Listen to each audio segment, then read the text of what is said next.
அல்ஹம்துலில்லாஹ் வஸ்ஸலாத்து வஸ்ஸலாம் அலா ரசூலிஹில் கரீம்.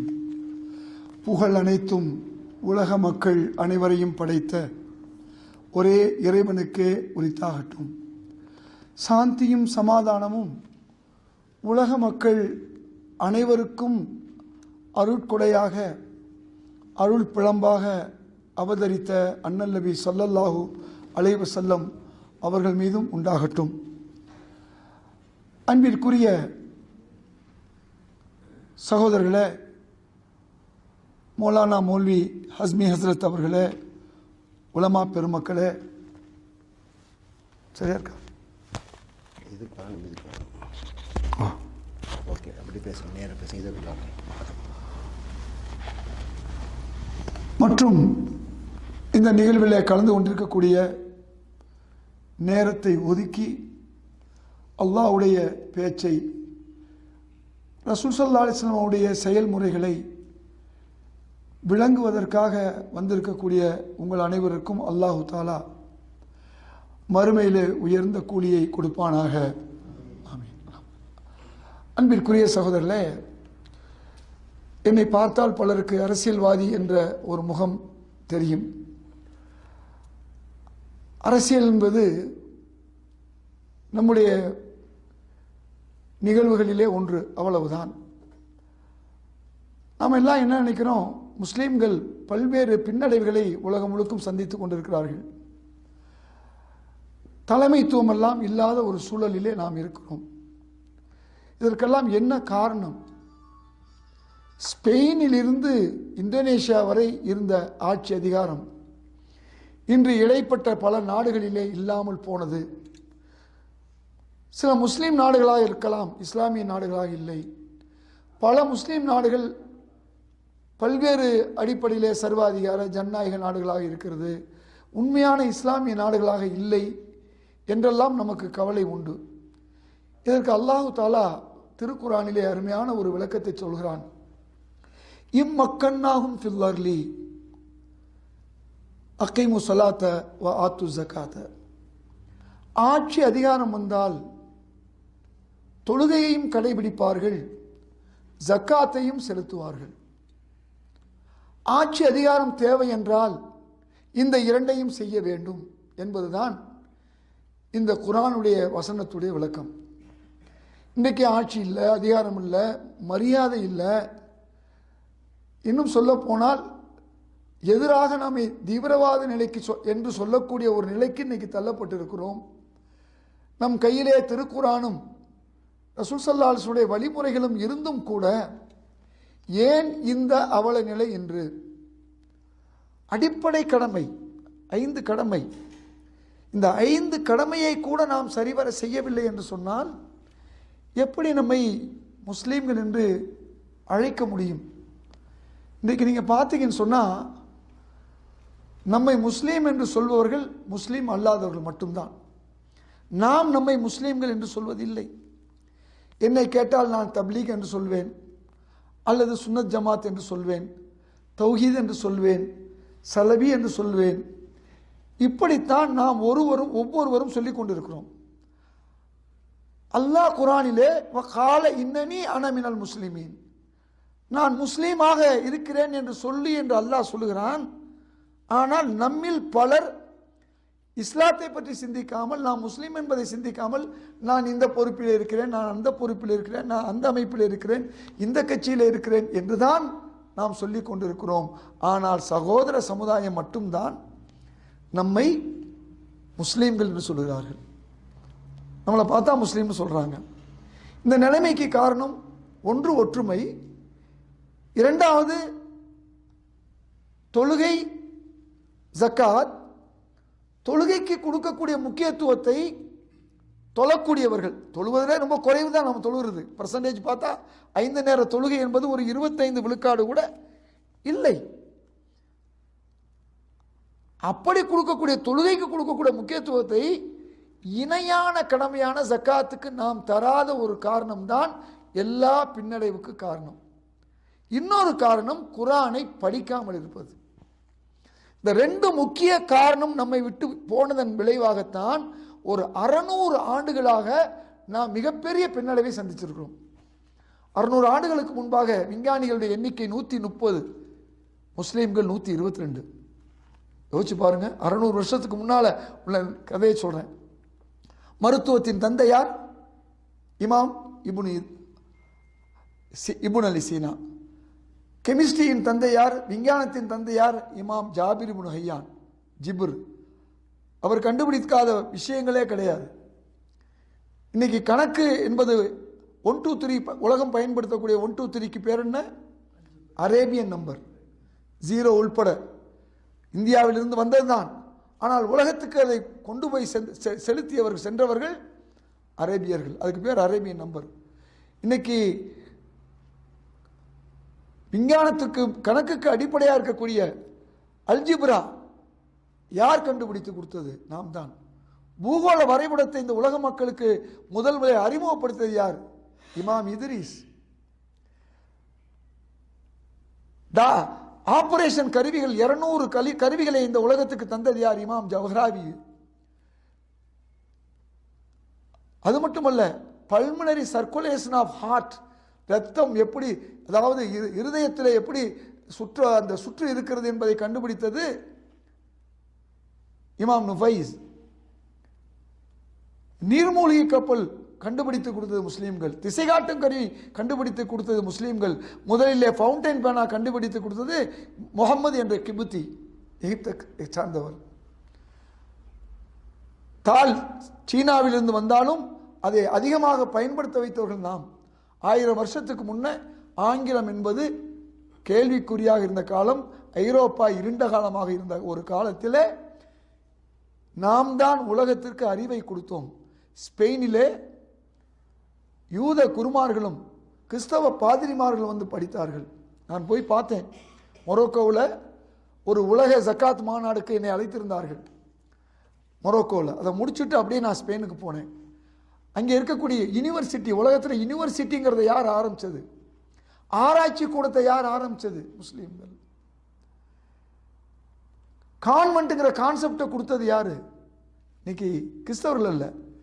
சகோதரர் பீட்டர் அல்போன்ஸ் நானும் பேசிக் கொண்டிருக்கும் போது சொன்னார், நாங்கள் 600 ஆண்டுகளாக உங்களை போன்று நாங்கள் பிரிவுகளாக பிரிந்து கொண்டிருந்தோம், எங்களுக்குள் சண்டையிட்டுக் கொண்டிருந்தோம். உங்கள் நபிகள் நாயகம் ஸல்லல்லாஹு அலைஹி வஸல்லம் அவர்கள் இந்த மண்ணுக்கு வந்தார்கள். அவர்கள்தான் மஸ்ஜிதிலே ஸ்கூல் நடத்தினார்கள், மதரசா நடத்தினார்கள். ஆலயத்திலே பள்ளிக்கூடம் என்ப கான்செப்ட் அவர் தான். அதை பார்த்து தான் நாங்கள் சர்ச்சில் வந்து ஸ்கூல் ஆரம்பித்தோம். அதுக்கு பேர் கான்வென்ட். தமிழ் யூனிவர்சிட்டி தஞ்சாவூரில் சுப்பிரமணியம் ஒரு பேராசிரியர் எங்களுடைய இலக்கிய மாநாட்டுக்கு வந்தார். சொன்னார், ஈவினிங் காலேஜுங்கிற கான்செப்டை கொடுத்ததே உங்கள் நபிகள் நாயகம் தான் ஸல்லல்லாஹு அலைஹி வஸல்லம். எப்படி முஹாஜிரையும் அன்சாரியும் பைத்துல் மால் உருவாவதற்கு முன்பாக அண்ணன் தம்பியாக ஆக்கியிருந்தார். பைத்துல் மால் உருவாவதற்கு முன்பாக அந்த அண்ணன் தம்பிகளாக இருந்தவர்கள் ஒருவர் உழைக்க போவார், ஒருவர் கற்றுக்கொண்டிருப்பார். மாலையிலே இவர் உழைப்பினுடைய பயனை அவருக்கு தருவார், அவர் கற்ற கல்வியின் பயனை அவர் தருவார். மாலை நேர கல்லூரி. இப்படி அறிவியலிலே, மருத்துவத்துறையிலே, கணக்கியலிலே எல்லா துறையிலும் முன்னேறி இருந்த ஒரு சமூகம் குர்ஆனை படித்ததனால். குர்ஆன்ல 3ல் 1 பங்கு சயின்ஸ். யா மாஷரல் ஜின்னி வல் இன்சி இன் இஸ்ததாதும் அன் தன்ஃபுது மின் அக்தாரி ஸமாவாதி வல் அர்தி. அல்லாஹ் குர்ஆன்ல சொல்றான் 1400 வருஷத்துக்கு முன்னால. அன்னைக்கு சஹாபாக்களுக்குலாம் தெரியாது, அதுக்கு பின்னால் வந்த இமாம்களுக்கு தெரியாது, பின்னால் வந்து விண்ணுக்கு போக முடியும். ஏன்னா அதை பற்றி அவங்களுக்கு சிந்தனை இல்லைப்பா. அவங்க சிந்தனை வேறையா இருந்தது. வல்லர்ல பாத தாலிக்க தஹாஹா. அல்லாஹ் குர்ஆன்ல சொல்றான், இந்த உலகம் என்பது, பூமி என்பது நெருப்பு கோழி முட்டை போன்று, உருண்டை அல்ல, உருண்டை போன்ற ஒரு வடிவத்தில் உள்ளது என்று குர்ஆன் சொன்னது. அன்னைக்கு அவங்க சிந்திக்கல. இன்னைக்கு 100 வருஷத்துக்குள்ள நாம பார்க்கிறோம் கருவு எப்படி உருவாகுது. 1400 வருஷத்துக்கு முன்ன அல்லாஹ் தஆலா குர்ஆன்ல சொன்னா, 400 வருஷத்துக்கு முன்ன டாக்டர் மூர் கண்டுபிடிச்சிட்டு இஸ்லாத்துக்கு வந்தாரு. பார்க்கிறாரு, இல்லை அது நம்ம இப்போ கண்டுபிடிக்கிறோம், 1400 வருஷத்துக்கு முன்னால் குர்ஆன் சொல்லுது. 2 கடல்கள் மரஜல் பஹ்ரைனி யல்தகியானி பைனஹுமா பர்ஸகுல்லா யப்கியான். 2 கடல்கள் ஒன்று சேர்கின்றன, ஆனால் நடுவிலே ஒரு திரை இருக்கிறது. அன்னைக்கு சிந்திக்கலை, அவங்களுக்கு அது தேவையும் இல்லை. இன்றைய விஞ்ஞான உலகம், விஞ்ஞானம் வர வர வர இன்னைக்கு அதை பற்றி சிந்திக்கும் போது குர்ஆன் சொல்லுகிறது 1900 தான் ஃபிரௌன் உடலே கண்டுபிடிக்கப்பட்டது. 1800 சொச்சம். யோசிச்சு பாருங்க. அதுக்கு முன்ன அதை பற்றி சிந்திக்கல. ஆனால் குர்ஆன் சொல்லுது. அப்ப அந்த மக்களை விட நாம் அறிவிலே ஆற்றலிலே கூடியிருந்தாலும் மார்க்க விஷயத்திலே பின்தங்கி இருக்கிறோம். அன்றைக்கு அந்த மக்களை விட ரசூல் ஸல்லல்லாஹு அலைஹி சொன்னார்கள், ஒரு காலம் வரும் உங்களை விட அவர்கள் அறிவிலே கூடியவர்களாக இருப்பார்கள். அது உண்மை. வள்ளுவர் சொன்னது போன்று தம்மின் தம்மக்கள் அறிவுடைமை மாநிலத்து மண்ணிற்கெல்லாம் இனிது என்று சொன்ன மாதிரி இன்றைக்கு நமக்கு கிடைச்ச வாய்ப்பு அன்றே சஹாபாக்களுக்கு கிடைக்கல. அவருடைய ஈமான் பலமாக இருந்தது. அவர்கள் குர்ஆனை படித்தார்கள். இமாம்கள் குர்ஆனை படித்தார்கள். குர்ஆனை படித்ததனால் இன்றைக்கு விண்ணியலை பார்த்து சொல்றோமா, யாசின் சூறாவை நம்ம ஓதுறோம், 3ல் 1 பங்கு நீங்க பார்த்தீங்கன்னா அவ்வளவு விஞ்ஞான கருத்து, அவ்வளவு கருத்துகள் இருக்கிறது. அன்றைக்கு படித்தார்கள், நாம கோட்டை விட்டோம். 2வது கோட்டை விட்ட ஒரு விஷயம் ஜக்காத். இன்னைக்கு இந்த சமுதாயம் ஆட்சி அதிகாரத்தில் இல்லை, பொருளாதாரத்தில் பின்தங்கி இருக்கிறது. எல்லா நிலையிலும் பின்தங்கியதற்கு காரணம் ஜக்காத். ஜக்காத்னா என்ன? நாம் என்ன நினைக்கிறோம்? நம்மில் பலர் என்ன நினைக்கிறோம்? நோன்பு மாதம் வந்தால் ஜக்காத்தை சில்லறையாவோ ரூபா நோட்டாவோ பிரித்து நம்ம வச்சு ஏழைகளுக்கு கொடுக்கணும், அல்லது சொந்தக்காரங்களுக்கு கொடுத்தா ஜக்காத்து வேலை முடிஞ்சிருச்சுன்னு நினைக்கிறோம். இட் இஸ் நாட் ஜக்காத். இது ஜக்காத் அல்ல. ஜக்காத் என்றால் என்ன? அது ஏழை வரி, டாக்ஸ்.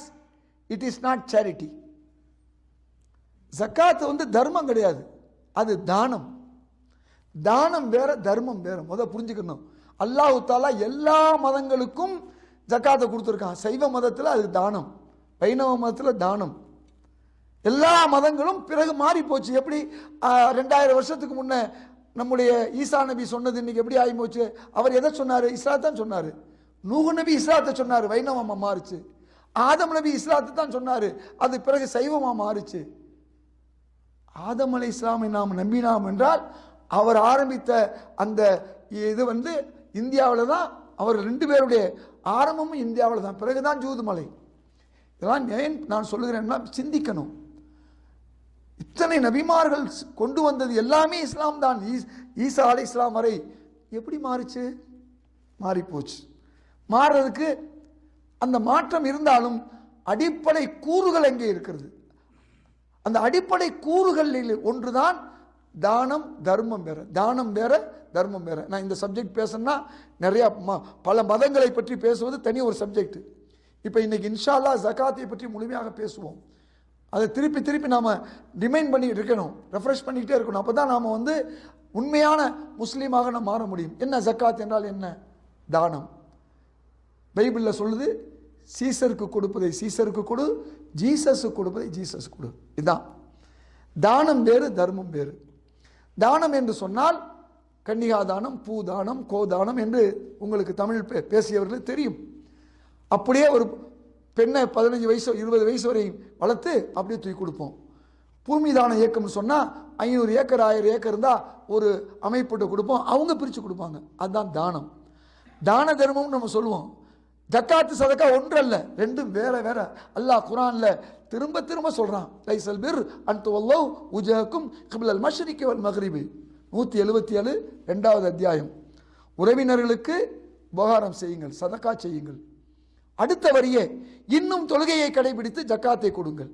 அதே சூரே பக்ராவில் 83வது வசனம். முடிஞ்சா நோட் பண்ணிக்கோங்க, பாருங்க. பெற்றோருக்கும் உறவினருக்கும் உபகாரம் செய்யுங்கள், சதக்கா செய்யுங்கள். அடுத்த வரி, இன்னும் தொழுகையை கடைபிடித்து ஜக்காத்தை கொடுத்து வாருங்கள். ஜக்காத்து வேற, சதக்கா வேற. இப்ப ஹஸ்மி ஹஜரத்து ஒரு 10 லட்சம் ரூபாய் சம்பாதிக்கிறார், உதாரணமா வச்சுக்குவோம். 10 லட்சம் ரூபாயில ஒரு 2 லட்சமோ 4 லட்சமோ அவசிய செலவுக்கு, வீட்டு செலவு, சாப்பாடு செலவு, ஒரு 2 லட்சம் ரூபாய் உதாரணம் வருதுன்னு வச்சுக்கோங்க. மீதி எவ்வளவு? 8 லட்சம். இந்த 8 லட்சத்துக்கு 2% எவ்வளவு?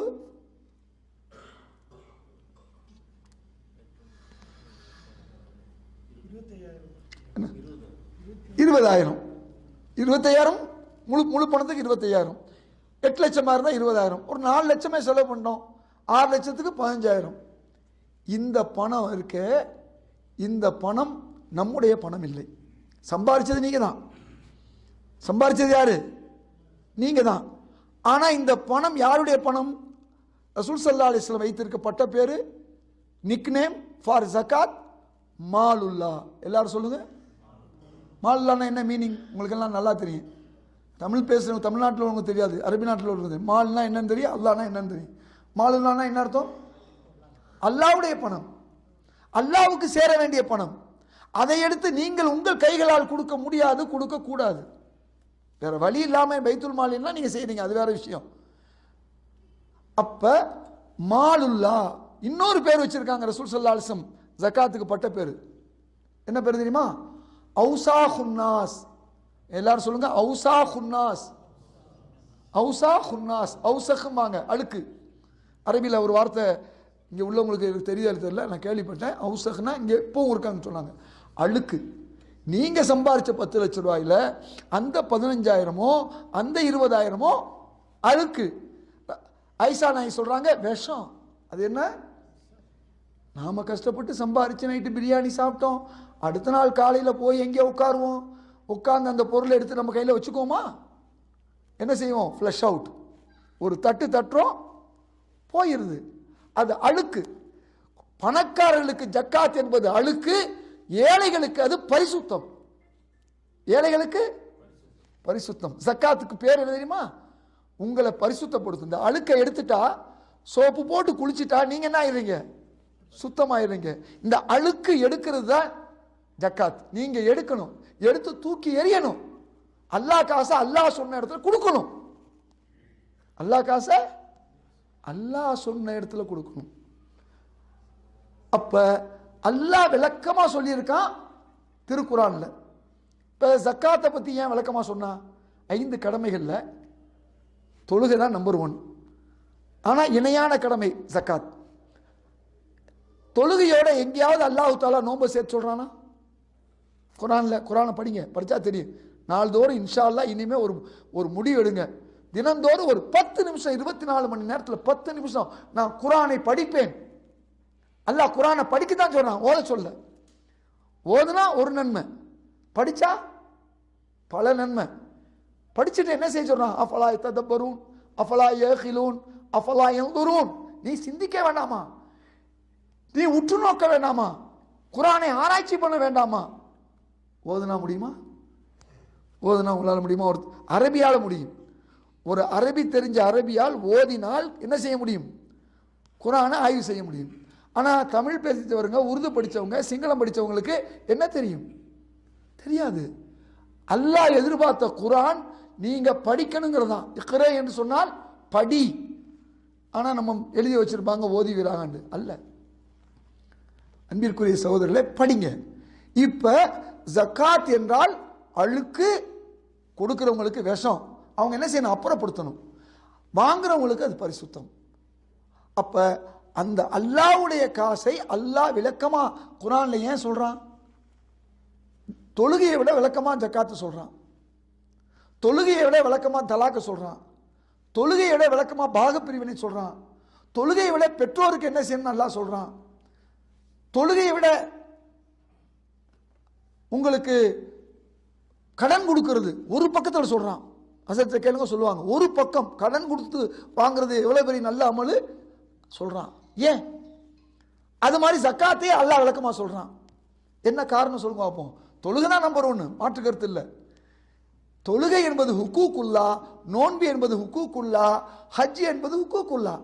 அல்லாஹ்வுக்கும் நமக்கும் உள்ள கடமை. அல்லாஹ் தஆலா தொழுகையை பற்றி அக்கீமுஸ்ஸலா வர்கஉ வஸ்ஜுது, ருக்கு செய், சுஜூத் செய், கிதாபன் மௌகூதா, குறிப்பிட்ட நேரத்தில் தொழுதுகள். சில இடங்கள்ல அதனுடைய சிறப்பு இவ்வளவுதான். எவ்வளவு பெரிய விஷயம் தொழுகை. தொழுகை நம்பர் 1 தானே. ஏன் சொல்லல அல்லாஹ்?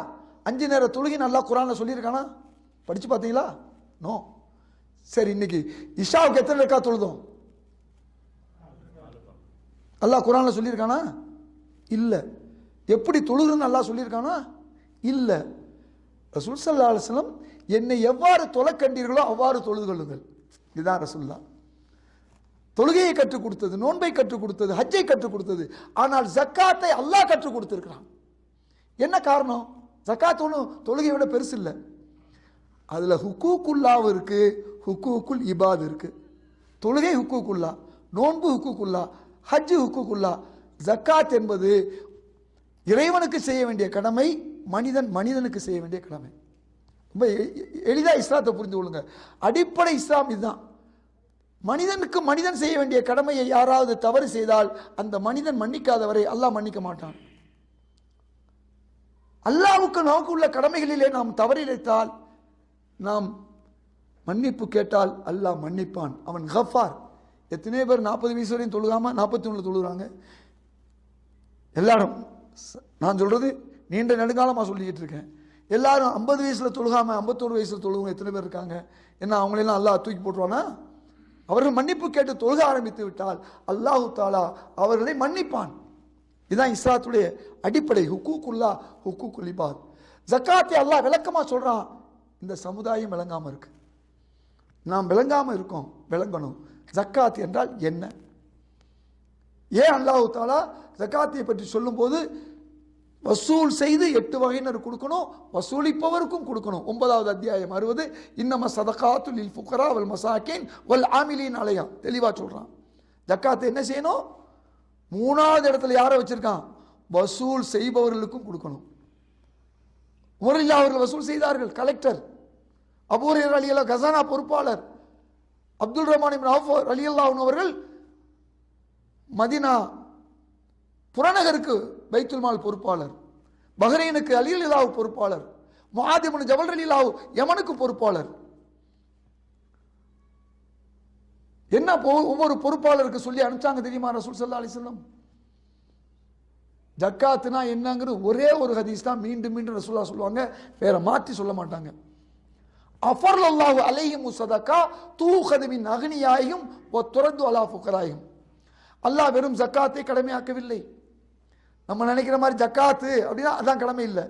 ஜக்காத்தை எப்படி அல்லாஹ் கடமையாக்கி இருக்கிறான் என்று சொன்னால், உங்க முஹல்லாவில் வசூல் செய்து, உங்கள் முஹல்லா செல்வந்தரிடம் வசூல் செய்து, தூഖது மின் அக்னியாயிஹிம் வ துரது அலா ஃபுகராயிஹிம், அந்த முஹல்லாவில் இருக்கக்கூடிய ஏழைகளுக்கு பகிர்ந்து கொடுக்கக்கூடிய நிலையிலேயே அல்லாஹ் ஜக்காத்தை கடமையாக்கி இருக்கிறான். அல்லாஹ் வெறும் ஜக்காத்தை கடமையாக்கல. உங்க ஊர்ல வசூல் பண்ணணும், உங்க ஊர்ல கொடுக்கணும். கடையநல்லூர்ல வசூல் பண்ணா, கொடிக்கால் பாளையத்தில் வசூல் பண்ணா எந்த ஊர்ல கொடுக்கணும்? கடையநல்லூர்ல கொடுக்கணும். அப்ப கடையநல்லூர் வசதி ஆகி போச்சு, எல்லா தேவையும் முடிஞ்சு போச்சுன்னு சொன்னா பக்கத்து ஊருக்கு கொடுக்கலாம். எங்க கொடுக்கலாம்? அடுத்த ஊருக்கு. இதுதான் ஜக்காத்துடைய அடிப்படை. ரசூல் ஸல்லல்லாஹு அலைஹி வஸல்லம் இந்த ஒரு ஹதீஸ் தான் எல்லா கிரந்தங்கள்லையும் வரக்கூடிய ஒரே ஹதீஸ். அஃபர்லல்லாஹு அலைஹிம் ஸதகா தூഖது மின் அக்னியாயிஹிம் வ துரது அலா ஃபுகராயிஹிம். இதை நம்ம சிந்திச்சிருக்கோமா? நம்ம ஒவ்வொரு ஊர் இதை செஞ்சா என்ன ஆகும்? முஆத் இப்னு ஜபல் ரலியல்லாஹு பஹ்ரைன்ல அலி ரலியல்லாஹு செஞ்சது நடந்திருக்கும். என்ன நடந்துச்சு தெரியுமா? முஆத் இப்னு ஜபல் ரலியல்லாஹு ரசூலுல்லாஹ் அனுப்புறாங்க முஅல்லிமாக, நாம ஆளுநர்னு சொல்லுவோம். யமனுக்கு அனுப்புறாங்க. 3000-4000 பேர் தான், பெரிய கூட்டம்லாம் இல்லை. நீங்க இந்த அரேபியாவை நீங்க பாருங்க, ஒரு 1400 வருஷத்துக்கு முன்ன எப்படி இருந்திருக்கும் கிராமங்கள்லாம். 3000-4000 பேர் அனுப்புறாங்க.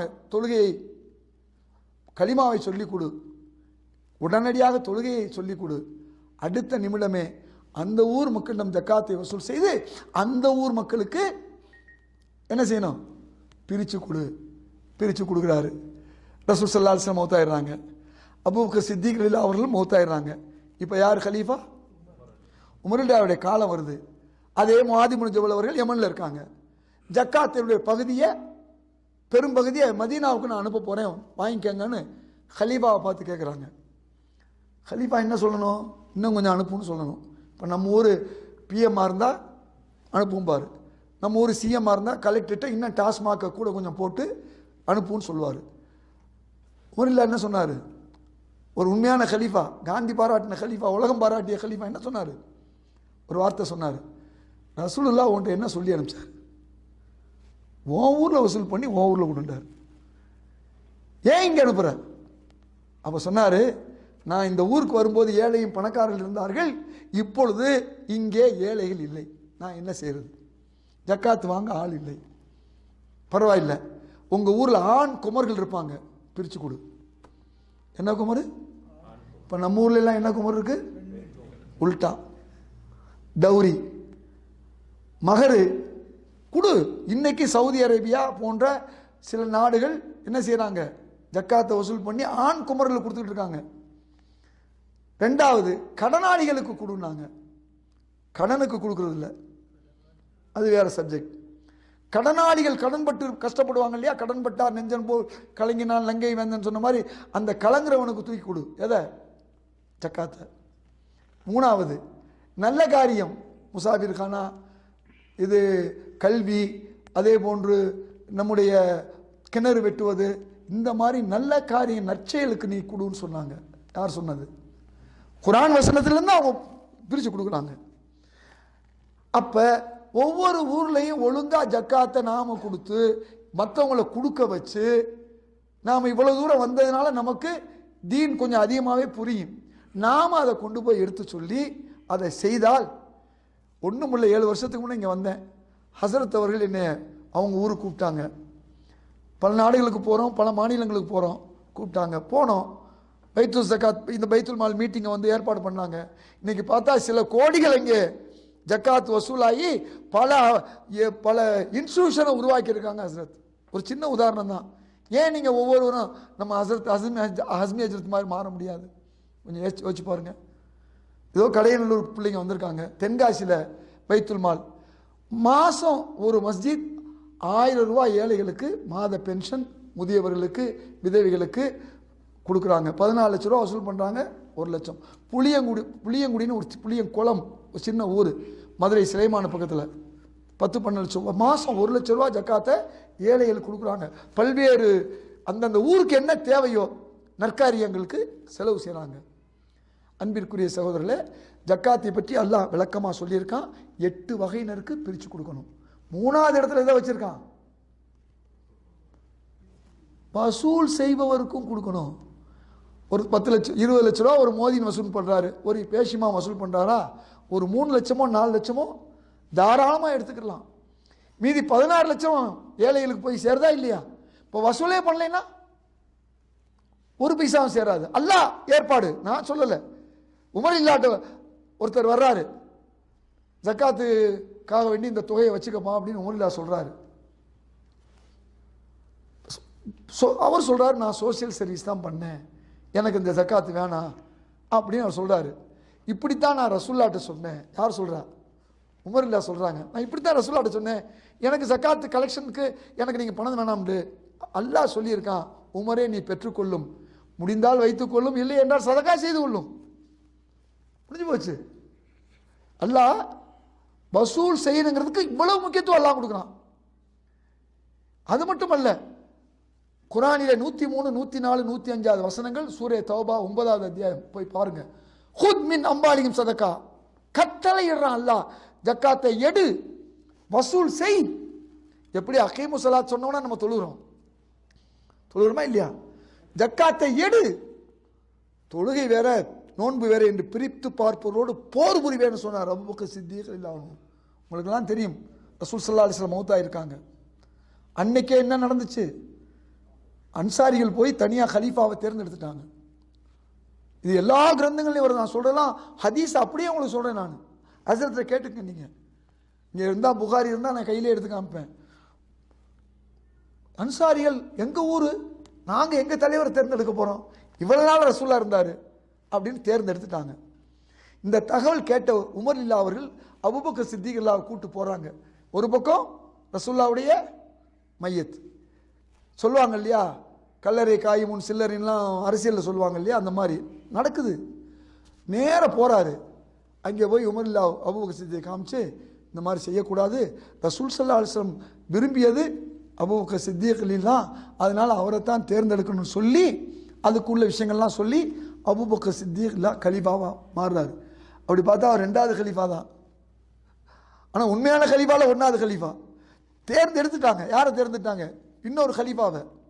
இப்போ அபூபக்கர் சித்தீக் ரலியல்லாஹு வந்துட்டாங்க. அங்கேருந்து வர்றாங்க. மக்கள் கூட்டம், ஒரு கூட்டம் வருது, சஹாபாக்கள்லேயே ஒரு கூட்டம் வருது, புதுசாக சேர்ந்தவங்களா கூட இருக்கலாம். வந்து இனிமேல் நாங்கள் பைத்துல் மாலுக்கு பணம் தர மாட்டோம். என்ன சொன்னாங்க? நாங்களே எங்கள் கையால் கொடுப்போம் ஜக்காத்தை. இன்னைக்கு ஆரம்பிச்சது இல்லை, அன்னைக்கு ஆரம்பிச்சது. பைத்துல் மாலுக்கு, பைத்து ஜக்காத்துக்கு நாங்கள் இனிமேல் ஜக்காத் தரமாட்டோம் சொன்ன உடனே உமருக்கு சரி கலீஃபாட்ட போய் சொல்லுவோம். கஷ்டப்பட்டு இஸ்லாம் உருவாயிருக்கு. இந்த உருவான இஸ்லாம் வந்து இந்த ஒரு காரணத்துக்காண்டி குறைஞ்சு போயிடக்கூடாதுன்னு நல்ல எண்ணத்தில் வந்து யார்கிட்ட சொல்றாரு? அபூபக்கர் சித்திக் சொல்றாரு. கலீஃபா ஆயிட்டாரு. கலீஃபா ஆக்குனது யாரு? காரணமானவர் யாரு? அல்லாஹ் தான் காரணம். இருந்தாலும் அப்ப காரணம் யாரு? அப்படி வந்து சொன்ன உடனே எங்கிருந்து வந்துச்சோ சக்தியும் பலமும் அபூபக்கர் சித்திக் சட்டையை பிடிச்சி அப்படி தூக்கிட்டாரு. யார? உமர்லா சட்டையை அப்படி தூக்கிட்டு, அறியாமை காலத்தில் பெரிய வீரனாக இருந்த உமரானீர் கேள்வி தூக்கிட்டாரு. யார? சண்டையில் சட்டையை இப்படி தூக்க முடியா? தூக்கிட்டாரு. தூக்கிட்டு கேட்கிறார், அறியாமை காலத்தில் பெரிய வீரனாக இருந்த உமரானீர் இப்படி கோலையா போயிட்டு யார் சொன்னார்களோ அவர்கள் காபீராகி விட்டார்கள். ஒரே வார்த்தை. சஹாபாக்களை பார்த்து அபூபக்கர் சித்திக் சொன்ன வார்த்தை என்ன? காபீராகி விட்டார்கள். யார் ஒன்று சொன்னாரோ அவ்வளவு காபீர். அப்பவும் கேட்கிறாரு உமரில்லாஹு, என்ன கலீஃபா, அவர்கள் கலிமா சொல்லி இருக்கிறார்கள், அவர்கள் தொழுகிறார்கள், இந்த ஒரு விஷயத்துக்காக நீங்க எப்படி அவர்களை காபீர் என்று சொல்ல முடியும்? ஆமாம் காபீர் தான். ரசூல் ஸல்லல்லாஹு அலைஹி வஸல்லம் சொன்ன ஹதீஸை தூக்கி போடுறாங்க. அதுக்கு முன்ன ரசூல்லா மௌத்தா போனதே ஏத்துக்கல உமரில்லாஹு. அப்போ வமா முஹம்மது இல்லா ரசூல் குர்ஆனுடைய வசனத்தை எடுத்து போடுறாங்க. போட்ட உடனே தான் அவருக்கு இப்ப எடுத்து சொல்றாரு. ரசூல் ஸல்லல்லாஹு அலைஹி வஸல்லம் காஃபிர்னு சொன்னாங்க. அல்லாஹ் என்ன சொன்னான் தெரியுமா? 41வது அத்தியாயம் 6-7 வைலுல் லில் முஷ்ரிகீன் அல்லதீன லா யூதுன ஸகாத வஹும் பில் ஆகிரத்திஹிம் காஃபிரூன். அவர்கள் காஃபிர்கள் மட்டுமல்ல, மறுமையை மறுக்கக்கூடிய காஃபிர்கள் மட்டுமல்ல, அவர்கள் முஷ்ரிக்குகள். யார் ஜக்காத்தை செலுத்தவில்லையோ அவர்கள் முஷ்ரிக்குகள். அப்ப ஜக்காத்தை முறையா செலுத்துறது, ஜக்காத்தை கொடுக்கறது நான் சொல்லல, ஜக்காத்தை முறையா செலுத்துறேன்னா அவர்களுக்கு இந்த 2 பட்ட பேர் வந்துருது.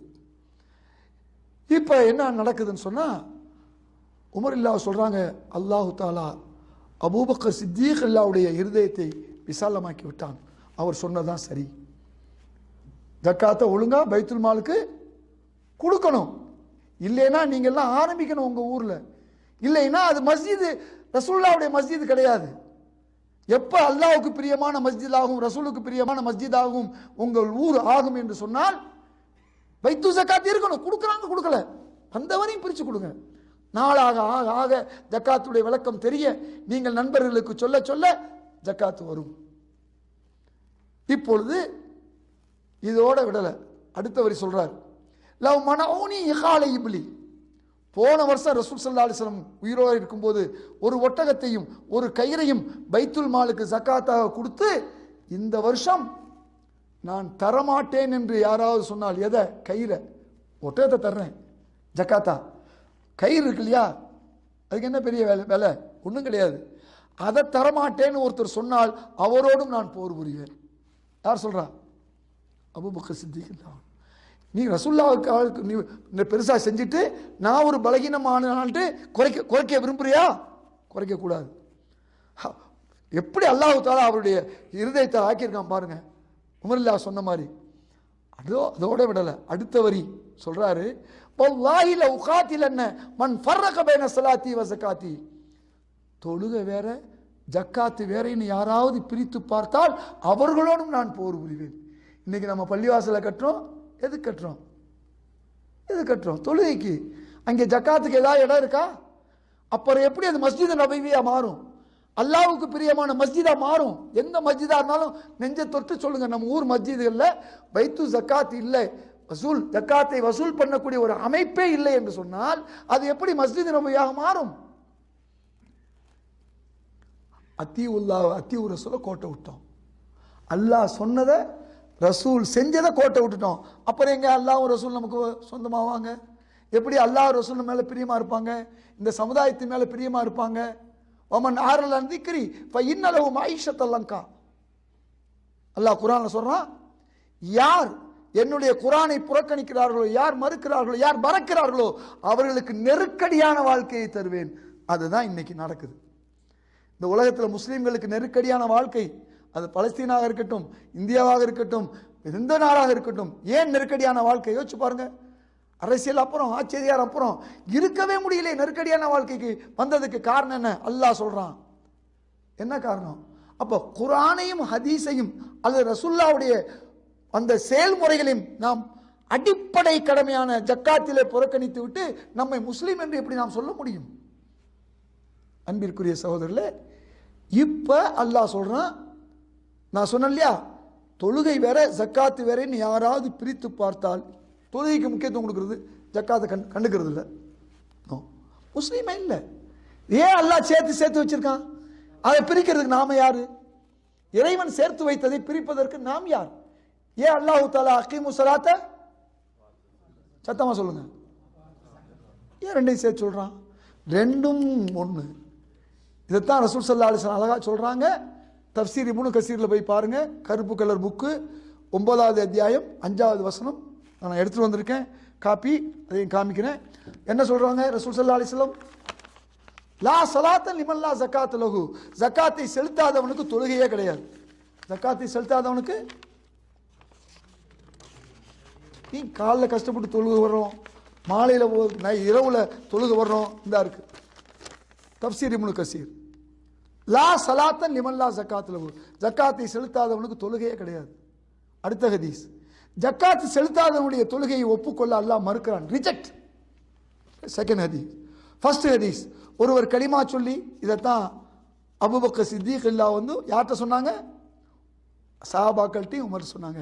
ஒருவர் கலிமா சொல்லி தொழுது ஜக்காத்தும் செலுத்தவில்லை என்றால் அவரோடு போர் புரியுமாறு அல்லாஹ் எனக்கு உத்தரவிட்டுள்ளான். நான் எந்த விஷயம் என்னுடைய சொந்த விஷயம் சொல்ல, எல்லாமே குர்ஆன் ஹதீஸ் ஆதாரம். அதே போன்று இன்றைக்கு அல்லாஹ் தஆலா சொல்றான், குத் மின் அம்பாலியும் சதகா, ஜக்காத்தை வசூல் செய், ஜக்காத்தை எடுத்துக்கொள். இன்னைக்கு சவுதி அரேபியாவில் சம்பளம் வாங்குறவங்கள்ட்ட இருந்து டிடக்ஷன், பாகிஸ்தானில் அக்கௌண்ட்ல இருந்து டிடக்ஷன். எது? இஸ்லாமிய அரசு பல நாடுகளில் வாங்குறாங்க. மலேசியாவில் நீங்க ஜக்காத்தை கொடுத்தீங்கன்னு சொன்னா இன்கம் டாக்ஸ் உங்களுக்கு கிடையாது. என்ன கிடையாது? Income tax. அப்ப நமக்கு என்ன சொல்றாங்க? அல்லாஹ் வசூல் செய். நம்முடைய உலமாக்கள் சொல்றாங்க வசூல் செய்வீராக. குர்ஆன் போட்டிருக்கு, இந்த பாருங்க, உங்களுக்கு நான் இவ்வாறு செல்வந்தரிடமிருந்து ஜக்காத் தொகை வசூலிக்கப்பட்டு அதனை மேற்கண்ட 8 பிரிவினருக்கு பகிர்ந்தளிக்கப்பட வேண்டும் என்று இந்த வசனம் வலியுறுத்துகிறது. குர்ஆனுடைய தஃப்சீர், உலமாக்களுடைய தஃப்சீர். வசூலிக்கப்பட்டு, அதுக்கு அடுத்து கீழே ஹதீஸ் வருது. நான் முதல் சொன்ன ஹதீஸ், அதாவது ஜக்காத் எந்த பகுதியில் வாழும் செல்வந்தரிடமிருந்து வசூல் செய்யப்படுகிறதோ அந்த பகுதியில் வாழும் ஏழை எளியவர்களின் மேம்பாட்டுக்காகவே செலவு செய்யப்பட வேண்டும், பகிர்ந்து கொடுக்கப்பட வேண்டும். குர்ஆன் இருக்கு, ஹதீஸ் இருக்கு. ஆக குர்ஆனையும் ஹதீஸையும் நாம விட்டுட்டு நாம நம்மை முஸ்லீம் சொல்ல முடியுமா? இப்போ அல்லாஹ் சொல்றான், குத் மின் அம்பாலிஹிம் சதகா, ஜக்காத்தை சத்தமா சொல்லுங்க, வசூலியுங்கள். ஒவ்வொரு இமாம்களுக்கும் ஒவ்வொரு முத்தவலிகளுக்கும் அல்லாஹ் போட்ட கட்டளை. தொழுன்னு சொன்னா ரசூலுக்கு மட்டுமா தொழு சொன்னா? அல்லாஹ் இந்த கட்டளை ரசூலுல்லாஹ்க்கு மட்டும் சொல்லல, இந்த கட்டளை ஒவ்வொரு தலைவர்களுக்கும், குல்லுக்கும் ராயின் குல்லுக்கும் மஸ்ஊலுன் அன் ராயித்திஹி, நீங்கள் ஒவ்வொருவரும் பொறுப்பாளர்கள், உங்கள் பொறுப்பு பற்றி கேள்வி கேட்கப்படுவீர்கள். முஸ்லீம்லாம் நம்ம பார்த்தா ஹாஜிமோ, உண்மையிலே என்ன பேர் போடணும்? முசல்லின்னு போடணும், நமாசின்னு போடணும். ஹிதாயத்துல்லா பேர் என்ன சொல்லணும்? ஹாஜி ஹிதாயத்துல்லா சொல்லணும். என்ன சொல்லணும்? எதுங்க நம்பர் 1? தொழுகையாளி ஹிதாயத்துல்லான்னு போடணும், அப்படிதானே போடணும். ஆனால் நம்ம என்ன போடுறோம்? ஹாஜி ஹிதாயத்துல்லா. ஏன்? வசதி உள்ளவங்க போய் ஹஜ்ஜுக்கு போயிட்டு பேர் இல்லை ஹாஜி போடுறாங்க. ஆக்சுவலாக அல்லாஹ் ரசூல் நம்ம கொடுத்த பட்டம் என்ன? தாயி. குன்தும் ஹைரம் உம்மத்தின் உக்ரஜத் லின்னாஸ் வல்தகுன் மின்கும் உம்மத்தை யதுஊன இலல் ஹைரி வ யஅமுருன பில் மஅரூஃப், உங்களில் ஒரு கூட்டம் இருக்க வேண்டும், அந்த கூட்டம் நல்லவின்பால் அழைக்க வேண்டும், தீமையை தடுக்க வேண்டும். இதுதான் இஸ்லாமியர்கள். அப்போ நமக்கு பேர் என்ன? தாயி. நம்ம ஒவ்வொருத்தருக்கும் பேர் என்ன? அழைப்பாளர். இப்போ இன்னைக்கு நீங்க கேட்குற விஷயங்களை நாளைக்கு இங்க வராத நண்பர்களுக்கு நீங்க சொன்னீங்கன்னா நீங்க தாயி, நீங்க முஸ்லீம். தாயி தான் ஒவ்வொருத்தரும். ஒரு விஷயத்தை கேட்டா அன்னைக்கு பல்லிக் அன்னி வலவ் ஆயா என்று ரசூல் ஸல்லல்லாஹு அலைஹி வஸல்லம் சொன்னாங்களே, சொன்ன உடனே 1,24,000 சஹாபாக்கள்ல 50,000 நன்மை கிடைக்கும். மதீனாவில் தொழுதா 1,00,000 நன்மை கிடைக்கும் நினைச்சு பார்த்தாங்களா? ஊர் ஊரா ஓடினாங்க. இலங்கைக்கு போனாங்க, சைனாவுக்கு போனாங்க, யூரோப்புக்கு போனாங்க, துர்க்மெனிஸ்தான் போனாங்க, கஜகிஸ்தான் போனாங்க, இன்னைக்கு அந்த அஜர்பைஜான் இவ்வளவு நாடுகளுக்கு போனாங்களே. ஏன் போனாங்க? எதுக்கு போனாங்க? மக்காவில் இருந்தா 1,00,000, மதீனாவில் தொழுதா தூக்கி போட்டு. அப்ப எது முக்கியம் இஸ்லாத்துல? அடிப்படை என்ன? யோசிச்சு பாருங்க. அன்பிற்குரிய சகோதரர்களே, நீங்கள் இந்த விஷயத்தில் யோசிக்கணும். இப்போ அல்லாஹ் சொல்றான், நீ ஜக்காத்தை வசூல் செய், வசூலுக்கு கொடு. அப்போ உங்களுக்கு என்ன கிடைக்கும்? அதே அல்லாஹ் சொல்றான், துத்தாஹிருகும், நீங்க சுத்தமாயிருவீங்க. உங்க பொருள் 97 ரூபாய் சுத்தமாயிரும். Insured amount. ஆயிஷா நாயகி சொல்றாங்க, தீயினால் உங்க ஜக்காத்தை ஒழுங்கா கொடுத்தீங்கன்னா தீயினால் உங்க பொருள் வீணாகாது, திருட்டினால் வீணாகாது, நஷ்டத்தால் வீணாகாது. செஞ்சு பாருங்க. இன்னைக்கு 30 வருஷம் 40 வருஷம் ஜக்காத்தை கொடுக்கலன்னா அல்லாஹ் அப்படி மாத்திடுவான். அந்த அந்த அந்த குடும்பமே கீழே பிறண்டும், தலைகளில் பிறண்டும். எத்தனை குடும்பம் பார்க்குறோம்? எத்தனை தொழிலதிபர்கள் இல்லை ஒன்றும் இல்லாமல் போனதை பார்க்குறோம். ஜக்காத் என்பது மிகப்பெரிய கொடிய ஆயுதம். அது அந்த ஆயுதத்தை நாம் கையால் எளிதாக சமாளிக்க முடியும், ஒழுங்கா தூக்கி கொடுத்துட்டா. அது சின்ன பொருள். எவ்வளவு?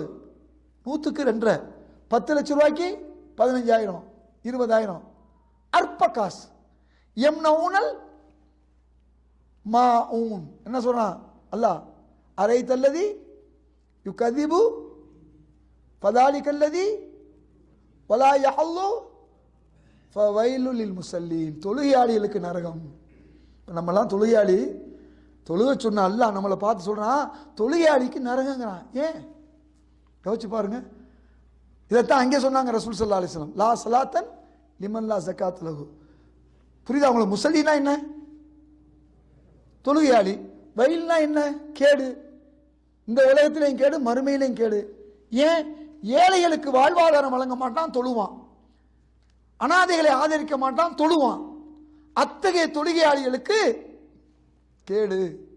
இவர்கள்தான் பொடுபோக்காய் தொழுகிறார்கள், இவர்கள்தான் பிறர் பார்க்க தொழுகிறார்கள். நான் தொழுகையாளின்னு சொல்லணுங்கிறக்கான தொழுகிறார்களே ஒழிய, வெறும் இந்த 5 நேரம் தொழுதுட்டு நான் உண்டு என் வேலை உண்டுன்னு இருக்கவர்களை பற்றி அவர்களுக்கு தான் இதை சொல்றது. ஆனால் அவர்கள் என்ன செய்யணும்? ஜக்காத்துக்கு தகுதி இருந்தால் கொடுக்கணும். என்ன செய்ய முடியுமோ ஏழைகளுக்கு செய்யணும், தொழுகணும். இந்த 2 சேரணும். எம்னவுனல் மாஊன், அற்ப உதவியாகிய ஜக்காத். அலில்லாஹு ரிவாயத்தில் ரசூலுல்லாஹ் சொன்னதாக சொல்றாங்க. இப்னு உமர் சொல்றாங்க. இவையெல்லாம் எஸ் அப்துல் காதிர் பாக்கவி பன்னுல்லாசுடைய அந்த தஃப்சீர்ல எடுத்து சொல்றாங்க. மாவுன்னா அற்ப காசு. அது கூட கொடுக்க மாட்டான்னு சொல்லல அல்லாஹ். எப்படி சொல்றான் தெரியுமா? ஒருத்தர் கொடுத்தாருன்னா, ஏப்பா நீ ஜக்காத்தை பைத்துல் மால்ல கொடுக்குற, உன் கையால கொடுத்தா உனக்கு எவ்வளவு பெருமையா இருக்கும், கொடுக்காதேன்னு சொல்றான் பாருங்க. அவனை பத்தி தான் அல்லாஹ் சொல்றான். தடுப்பவன் எம்னவுனல், அற்ப உதவியை தடுப்பக்கூடிய அற்ப உதவி. 10 லட்சம் ரூபாயில 15,000மோ 20,000மோ ஒரு அற்ப உதவி. இதை போய் நீயே பைத்துல் மால்ல கொடுக்குற, உன் கையால கொடு, உன் சொந்தக்காரனுக்கு கொடு. சொந்தக்காரர்களுக்கு 9,80,000 எடுத்து கொடு. அல்லாஹ் குர்ஆன்ல சொல்றான் ரொம்ப தெளிவா. அதாவது உங்களுக்கு நான் ஏற்கனவே சொன்னேன், உறவினர்களுக்கும் பெற்றோர்னா உற்றார். நான் காலையில் நீங்கள் வீட்டுக்கு ஒரு மட்டன் வாங்குறதுக்கு ஒரு 1000 ரூபா தூக்கி கொடுத்துட்டு வந்தீங்கன்னா அதுவும் சதகா. எதுவும் சதகா. உங்கள் மனைவிக்கு நீங்கள் சீலை வாங்கி கொடுத்தீங்கன்னா சதகா. புரிஞ்சுக்குங்க, இதுதான் சதகா. ஜக்காத் அவர்களுக்கு அல்ல, மனைவிக்கோ இல்லையோ. ஆனால் என்னன்னா, நம்முடைய புகாரி ஷரீஃபில் 1641 ஹதீஸ், 47 ஹதீஸ், 7 ஹதீஸ் இருக்கு. இந்த 7 ஹதீஸ் மட்டும்தான் உறவினர்களுக்கு ஜக்காத்துன்னு தலைப்பு போட்டு வரும். இங்கே புகாரி ஷரீஃப் இருந்தால் நான் உங்களுக்கு எடுத்து காமிப்பேன், பார்க்கலாம், நீங்கள் போய் பார்க்கலாம். 1461 67 வரை நோட் பண்ணிக்கோங்க, பாருங்க. உறவினருக்கு ஜக்காத்துன்னு போட்டு கீழே வர ஹதீஸ் எப்படி தெரியுமா இருக்கும்? அபூதல்ஹார் அலி பீரோஹாத்தோட போய் லன் தனாலுல் பிர் ஹத்தா துன்ஃபிகு மிம்மா துஹிப்பூன் வசனம் இறங்குது. என்ன அர்த்தம்? நீங்கள் நன்மை அடைய முடியாது, நீங்கள் விரும்பியவற்றை கொடுக்காத வரை. இதை பார்த்தோன்னே பதறிட்டாரு. பீரோகா தோட்டங்கிறது மினரல் வாட்டர், தண்ணி ரசூலுல்லாஹ்வுக்கு பிடிக்கும், ஊருக்கே பிடிக்கும், அற்புதமான தோட்டம். எனக்கு பிடிச்ச தோட்டத்தை நான் கொடுக்கலாம், நான் எப்படி நன்மையை பெற முடியும்? இந்தாங்க தோட்டத்தை நீங்கள் வச்சுக்கன்னு யார்கிட்ட சொல்கிறார்? ரசூலுல்லாஹ்ட்ட சொல்கிறாங்க. இப்போ நம்ம மாதிரி தலைவர் இருந்தால் என்ன சொல்லுவோம்? சரி என் பேரில் எழுதிருன்றோம். நீங்கள் ரொம்ப பேர் எழுதிக்கிட்டு இருக்காங்க இல்லையா, எழுதிருன்றோம்.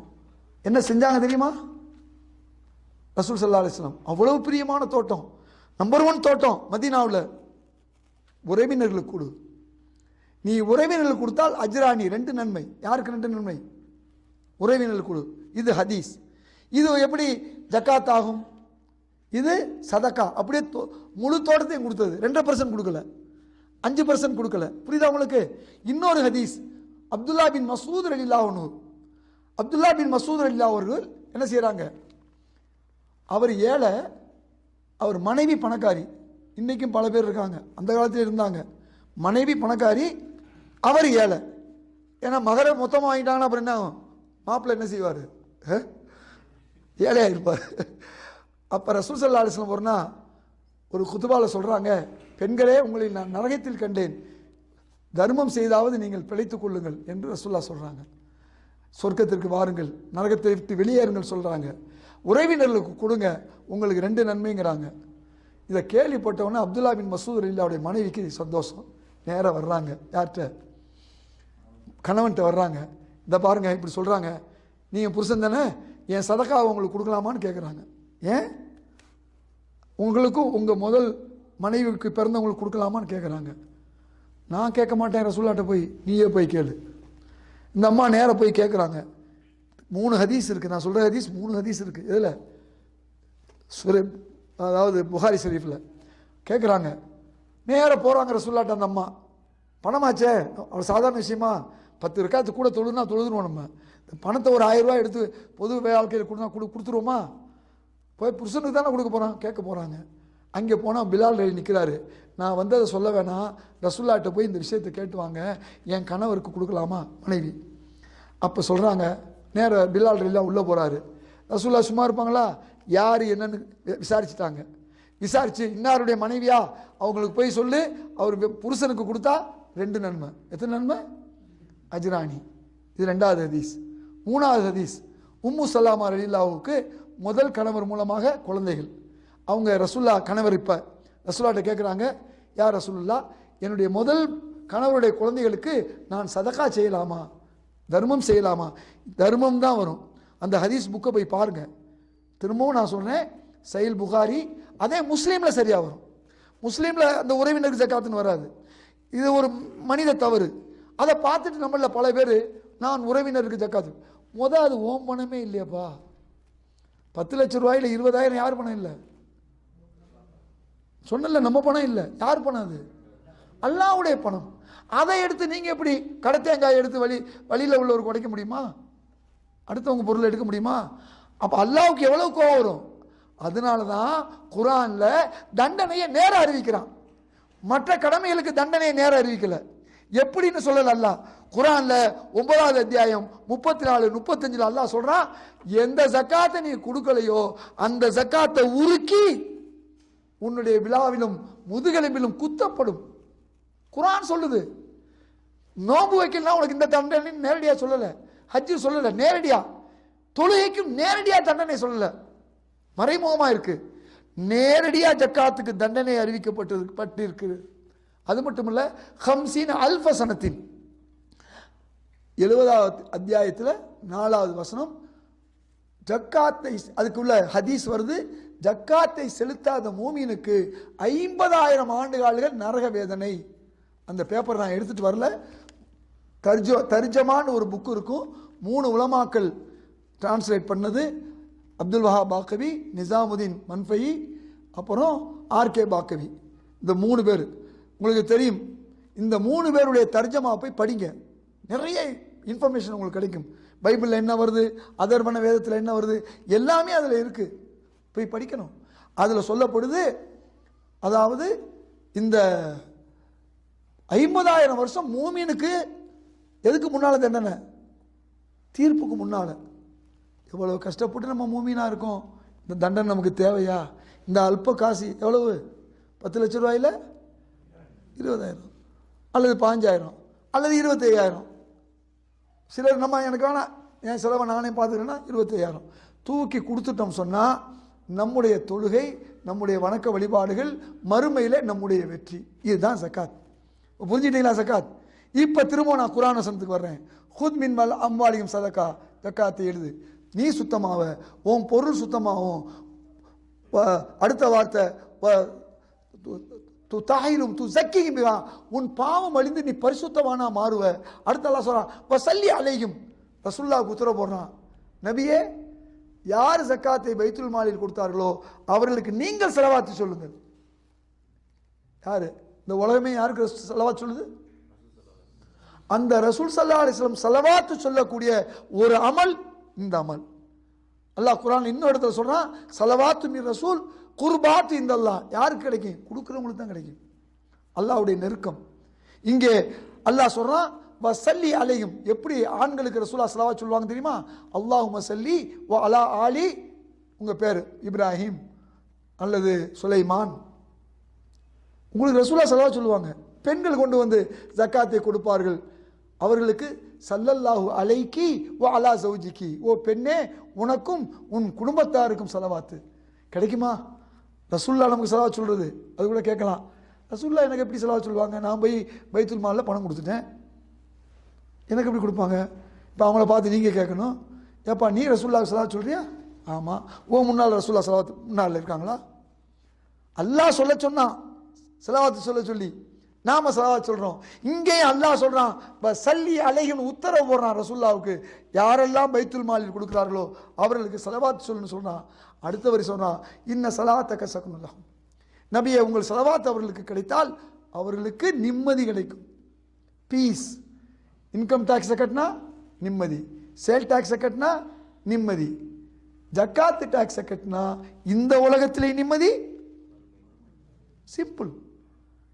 இன்னைக்கு உலகத்தில் கிடைக்காத ஒன்று என்ன? நிம்மதி. அல்லாஹ் சொல்றான் கொடுத்து பாருங்க, ஜக்காத்தை முறையாக கொடுத்து பாருங்க, உங்கள் வாழ்க்கையில் என்ன நிம்மதி வருது, எவ்வளோ சந்தோஷம் வருதுன்னு. அதோடு அடுத்த வரி 104 அல்லாஹ் சொல்றான் அலம் யாலமும் அன்னல்லாஹு யக்பலு தௌபா. ஏன் உங்களுக்கு விளங்கலையா? உங்களுக்கு புரியலையா? நான் கேட்கல, இந்த வார்த்தை யார் கேட்குறா? நான் இவ்வளோ தூரம் சொல்கிறேனே, உங்களுக்கு விளங்கலையா, புரியலையா? அல்லாஹ் சொல்கிறான். சொல்லிட்டு மேலும் சொல்கிறேன், உன் தௌபாவை ஏற்றுக்கிறேன். நாம் எவ்வளோ தப்பு பண்ணுறோம், ஏமாத்துறோம், தவறு செய்கிறோம், சொந்த பந்தத்தை ஏமாத்துறோம், அல்லது உறவினர்களை ஏமாத்துறோம், என்னமோ பண்ணுறோம், தொழிலில் ஏமாத்துறோம். அல்லாஹ்ட்ட தௌபா கேட்போம். கேட்டால் அவன் ஏற்றுக்கொள்ளணுமா இல்லையா? அல்லாஹ் இங்கே வந்து ப்ரெசன்ட் டென்ஸில் சொல்கிறான் யக்பலு தௌபா. நீ இந்த பக்கம் ஜக்காத்தை கொடு, இந்த பக்கம் தௌபாவை நான் ஏற்றுக்கொள்கிறேன். கையில் காசு, வாயில் கேள்விப்பட்டிருக்குமா இல்லையா? இப்படி சொல்கிறான் அல்லாஹ். அடுத்து அல்லாஹ் சொல்கிறான் யகுது சதக்கா, உன் ஜக்காத்தை நான் வாங்கி கொள்கிறேன். ஏன் அக்கௌண்ட்டில் கிரெடிட், நீ கொண்டு வந்து பைத்துல் மாலில் கொடுக்குற, உன் முகல்லா பைத்துல் மாலில் கொடுக்குற, அல்லது நீ எங்கெல்லாம் சம்மந்தப்பட்டிருக்கியோ மாமியார் வீட்டில் கொடுக்கலாம், அல்லது தொழில் வைக்கிற இடத்துல கொடுக்கலாம், பிரித்து கொடுக்கலாம். கொடுக்குற யார் அக்கௌண்ட்டில் கிரெடிட் ஆகுது? அல்லாஹ்வுடைய அக்கௌண்ட். சொல்கிறான் நான் எடுத்துக்கொள்கிறேன். இப்போ அபூ ஹுரைரா ரலியல்லாஹு கேட்குறாரு, இது முரண்பாடான வசனமாக இருக்கு. எப்படி? அல்லாஹ் குல்ஹு அல்லாஹு அஹத், அல்லாஹு சமதுனா அவன் தேவையற்றவன். அவனுக்கு எதுக்கு காசு?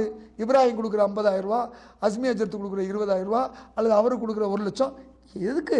யார் கேட்குறா? இந்த குர்ஆன் வசனத்தை பார்த்து கேட்பது யார்? அபூ ஹுரைரா ரலியல்லாஹு கேட்குறாரு. அப்போ ரசூலுல்லாஹ் சொல்கிறாங்க ஜக்காத்து பைத்துல் மாலுக்கு வந்து அங்கிருந்து ஒரு ஏழை கையில் விழும் பொழுது அவன் ஏழை இல்லை, அல்லாஹ்வே தனது வலது கையால் பெற்றுக் கொடுக்கிறான். திருநெல்வேலிக்கு அல்வா, கடையனூருக்கு அல்வா மாதிரி திருநெல்வேலிக்கு அல்வா பாருங்க, அல்லாஹ் வாங்கிக்கிறான். நான் எடுத்துக்கிறேன்னு அல்லாஹ் சொல்கிறான். யகுது ஜக்காத்தை அல்லாஹ் எடுத்துக்கிறான். அப்போ நீங்கள் யாருக்கு கொடுக்குறீங்க காசு? அல்லாஹ்வுக்கு கொடுக்குறீங்க. உங்கள் மேலோட்டமாக பைத்துல் மாலுக்கு கொடுக்குறீங்க, உங்கள் ஊர் பள்ளிவாசல் கொடுக்குறீங்க.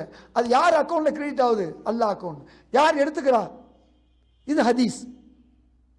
இவ்வளவும் சொல்லி முடிச்சுட்டு அல்லாஹ் சொல்கிறான், நான் சொன்ன மாதிரி ஜக்காத்து கொடுத்தா கொடு, இல்லை இஷ்டம் போல கொடுத்து தொலை. கோபம் வருமா வராதா? நீ கொடுக்குற அற்ப காசுக்கு உனக்கு இவ்வளவு நன்மை நான் வச்சிருக்கேன், இந்த நன்மையை விட்டுட்டு நீ உங்க ஐயால ஜக்காத்தை கொடுக்கணும்னு கொடுத்தியா? என்ன பண்ணும்? குடு. குல் யாமலு, நபி அவர்களுக்கு சொல்லுங்கள், அவர்கள் விருப்பப்படி செய்து கொள்ளட்டும். ஃபஸயரல்லாஹு அமலக்கும், அல்லாஹு தஆலா அவர்கள் அமல்களை பார்த்து கொண்டிருக்கிறான். எப்படி நீ கொடுக்குறேன்னு யார் பார்க்கிறா? அல்லாஹ் பார்க்கிறான், நபிமார்கள் பார்க்கிறார்கள், மூமீன்கள் பார்க்கிறார்கள். இப்போ அபூ ஹுரைரா ரலியல்லாஹு கேட்குறாங்க ரசூலுல்லாஹ்ட்ட, இவரா ஹதீஸ்ல வருது. நான் குர்ஆன் வசனம் சொல்லும்போது இடையில சொல்வது அந்தந்த வசனத்துக்கான ஹதீஸ். அவர் கேட்கிறாரு, அல்லாஹ் பார்க்கிறான் என்பதால் புரிந்து கொள்ள முடியுது, ரசூல்மார்கள் பார்க்கிறார் என்பது புரிந்து கொள்ள முடியுது. யார் இந்த மூமின்?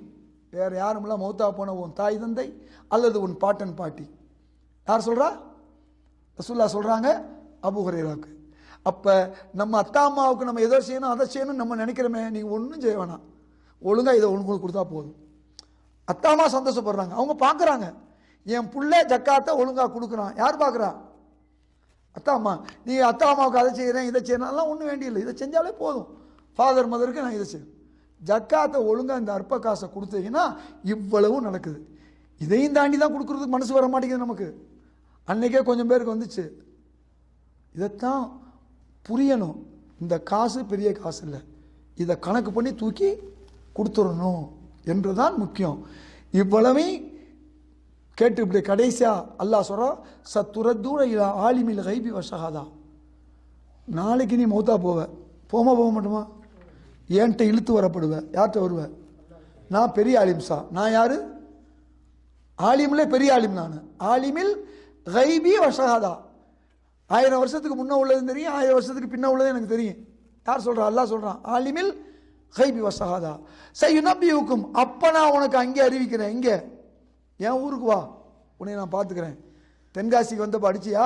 கலைஞருக்கு வருவில்ல அந்த கல்யாணத்துக்கு, அப்போ நான் உன்னை பார்த்துக்கிறேன். பிள்ளைங்க நம்ம சின்ன பிள்ளையா இருக்கும்போது பேசியிருக்கோமா இல்லையா? என்னங்க கொடிக்கால் பாலத்தில் அடிச்சியா? திருவாரூருக்கு வா, உன்னை பார்த்துக்கிறேன். சொல்லுமா சொல்ல மாட்டோமா?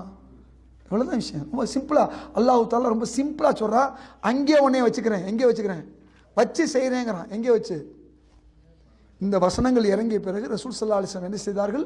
ஜக்காத்தை வசூல் செய்தார்கள். ஆரம்பத்தில் வசூல் பண்ணல, கடைசி 3 வருஷம் அல்லது 3 வருஷம் அந்த நேரங்களில் தான் பைத்து ஜக்காத் உருவாகுது. நாம் அந்த பழைய நிலைக்கு போகக்கூடாது. எந்த நிலைமைக்கு? தனித்தனியாக கொடுத்த நிலைமைக்கு போகக்கூடாது. அப்போ ரசூல் ஸல்லல்லாஹு அலைஹி வஸல்லம் வசூல் பண்ணாங்க. உலகத்திலே முதல் ஃப்ரீ ரேஷன் கொடுத்தது யாரு? ஏன்னா விவசாய பொருள்களுக்கு அன்னைக்கு நீங்கள் ஜக்காத்து கொடுக்கணும். வியாபாரி மாதிரி வருஷத்துக்கு ஒரு முறை இல்லை. ஆத்து ஹக்கஹு ஃபி யௌம ஹசாதி. அல்லாஹ் குர்ஆன்ல சொல்றான். சம்பளம் வாங்குறீங்களா? ஏப்ரல் வரையும் பார்க்க வேண்டியதில்லை. அப்புறம் இன்கம் டேக்ஸ் பிடிச்சா அப்புறம் கடைசியாக காசு கட்ட முடியாது. மாதம் மாதம் கொடுத்துருங்க, ஃப்ரீ. நாளைக்கு என்னைக்கு மௌத்துன்னு நமக்கு சொல்ல முடியாது. கணக்கு இவ்வளவு பணம்னு நமக்கு தெரிஞ்சிருச்சு. எவ்வளோ பணம் தெரியுது? விவசாயம் வந்துருச்சு, 1000 மூடை நெல் வந்துருச்சு, 400 மூடை செலவாச்சு, மீதி எத்தனை மூடை? 600க்கு 2% எவ்வளவு? 30 மூடையை பள்ளிவாசலில் தூக்கி போட்டுறணும். என்ன போட்டுறணும்?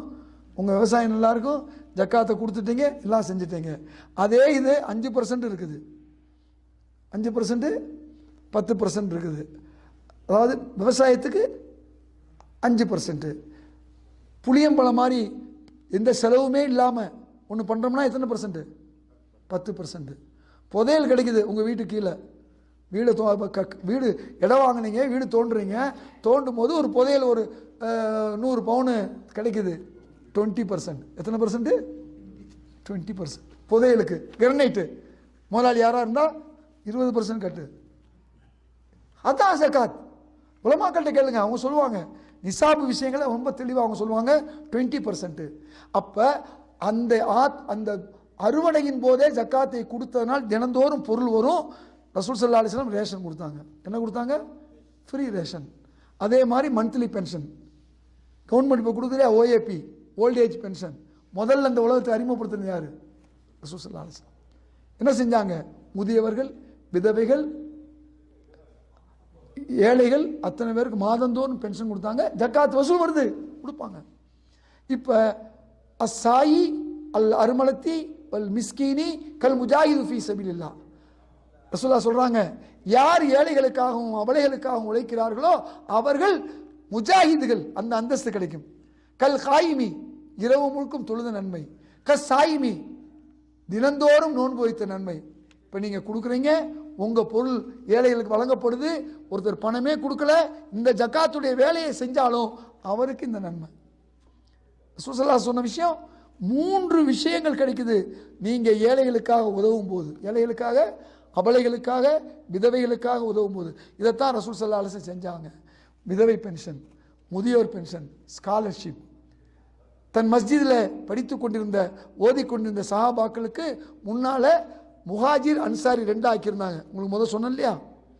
எப்போ பைத்துல் மால் ஆரம்பித்தாங்களோ அன்னைக்கிலேருந்து அது கட்டு உறவு. இல்லைன்னா நானும் அஸ்மி அஜர்த்தும் இன்னைக்கு வரை அண்ணன் தம்பி, நீங்கள் அவர் அண்ணன் தம்பி, அவர் அண்ணன் தம்பி. இப்போ இருக்காது அந்த சிஸ்டம், இல்லை. ஏன்னா யாரெல்லாம் மஸ்ஜிதில் படித்து கொண்டிருந்தார்களோ அவ்வளோ பேருக்கும் ஸ்காலர்ஷிப். 2 வகையான ஹாஸ்பிட்டல் கட்டினாங்க ரசூலுல்லாஹ். ஒன்று பொது மருத்துவமனை பைத்துல் மால்ல இருந்து, இன்னொன்று ராணுவ மருத்துவமனை. தினந்தோறும் ராணுவ மருத்துவ நர்ஸ் அப்பாயின்ட் பண்ணாங்க ரசூல் ஸல்லல்லாஹு அலைஹி வஸல்லம். நர்ஸ், நீங்கள் நர்ஸ்ன்னு சொல்கிறோமே, அதை முதல் செஞ்சது யார்? நாமெல்லாம் மறந்துட்டோம். இப்போ மெடிக்கல் ஃபீல்ட்லையும் கிடையாது, எஜுகேஷன் ஃபீல்ட்லையும் நம்ம கிடையாது. இன்னைக்கு யாரோ செஞ்சுக்கிட்டு இருக்காங்க. அப்போ அது மட்டுமல்ல, எகிப்திலிருந்து டாக்டரை வர சொல்லி எகிப்து டாக்டரை வச்சு பொது மருத்துவமனையில் அவர் வைத்தியம் பார்த்தாங்க ரசூல் ஸல்லல்லாஹு அலைஹி வஸல்லம். நூலகம் வச்சிருந்தாங்க ரசூலுல்லாஹ் ஸல்லல்லாஹு பள்ளிவாசலில். எப்படி? நான் முஸ்லீம் வருவாங்க தினந்தோறும். கடைசி 4 வருஷத்தில் முதல் 100கணக்கில் வந்தாங்க, கடைசி 2 வருஷத்தில் 1000கணக்கில் தினந்தோறும் வந்தாங்க.